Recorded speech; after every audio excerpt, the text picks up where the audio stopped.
One of the things that we enjoy doing on Live It Up is we love to feature entrepreneurs because we hope that that gives you hope and inspiration that if you want to start your own company, that you take action. With us now is a gentleman that did just that. His name is Mell, and he is with Allboro. Welcome to the show. Tell us about your dream and your vision. Thank you, Donna.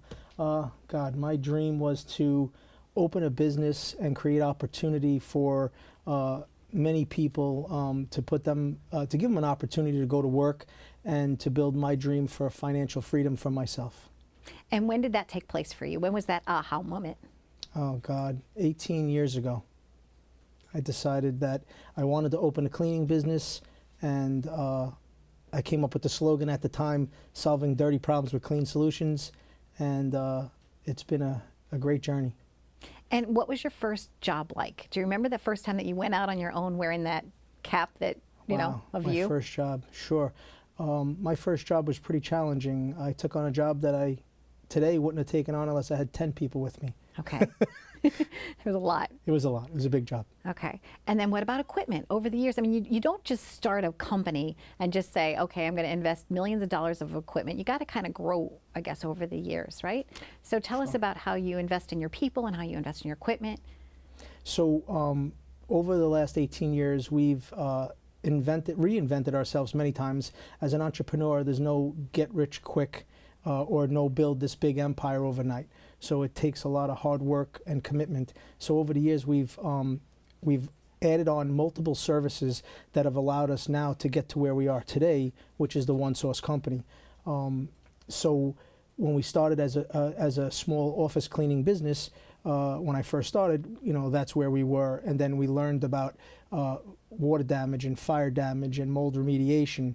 And from that point forward, we grew, accumulated a lot of equipment, more people, got involved in more safety organizations and training for the staff. And we've created another division, which was the construction division. And we purchased a small company at that point. And today, here we are, 20 employees strong, growing. We just acquired another small painting company, and we have a lot of training programs, and we specialize now in finding qualified, skilled employees that are transparent, kind, and caring. Wow. Yeah. Transparent, kind, and caring. Yeah. Okay. So you're building your company built on those integrity positions. The culture of the company is based on how I treat people. Okay. And it's the same way that I like to get treated. So it's kind and caring. So when I started the business, I would hire anybody because you just needed people. Now we have created a culture that I didn't realize I was doing over 18 years that is kind and caring and transparent. And so we're branding that, and we're looking for those type of individuals to join the team and help us grow. Would you be willing to share with me your personal journey? Because things weren't always so easy for you. It's not like you just woke up one day and said, oh, you know what? You had a lot to prove, because as a young man, you took it hard on the chin in a lot of ways. You had some challenges to overcome. Wow. So. Yeah. Would you be willing? Sure. Okay, it just came to me now. So, and sometimes that's what happens when I'm sitting there and I'm interviewing somebody. Like, I have this moment. I know. Okay. But tell, So it's because real. I think, yeah, so it's real. So that somebody at home that's really going through something, if they hear you share your story, then they're going to know they can have the courage to do it. Ooh, this is easy. Okay. From a little kid, my mom passed away when I was 9 years old. And when she passed away, I went through some difficult times and ended up in foster care. Eventually, my dad got us out, and I lived with a stepmother who wasn't the kindest or the caringest person in the world. And so I had a lot of abuse. At the age of 13, I smile now because it's kind of funny. Well, you've been through it. Yeah, I got through it. So at the age of 13, I ran away, and I lived in the streets of the Bronx. And so I became unfortunate with drugs and alcohol, and it really affected my life. And then one day I had the aha moment that I don't want to live this life. So I started running, and running changed my life. And it really changed my life, and I still run today. And so after running, changing my life, I went back to school and I got a GED. And once I got my GED, I decided that I needed to get a good job. So I went in and out of all different jobs, and every job I went through, I somehow, some way found my way to the top. And my last job was working for a medical waste company, and I got an opportunity to work there, and I became their highest paid sales guy. And that's when I took the leap of faith and said, I got to do this for myself. I'm making this guy millions of dollars, and I need to do this for myself. And I want to create a company and a culture, I didn't realize it then, that was fun and caring. And so today I built an empire that I call it an empire. We only do a few million a year, but I call it an empire. It's your empire, and you're proud of it. I slept in a car, and I live in a beautiful house in Levittown. And we have a great company. I have a great family. I've had tragedy. Unfortunately, I got divorced, so I went through that challenge 5 years ago, and that was a challenge that really took some.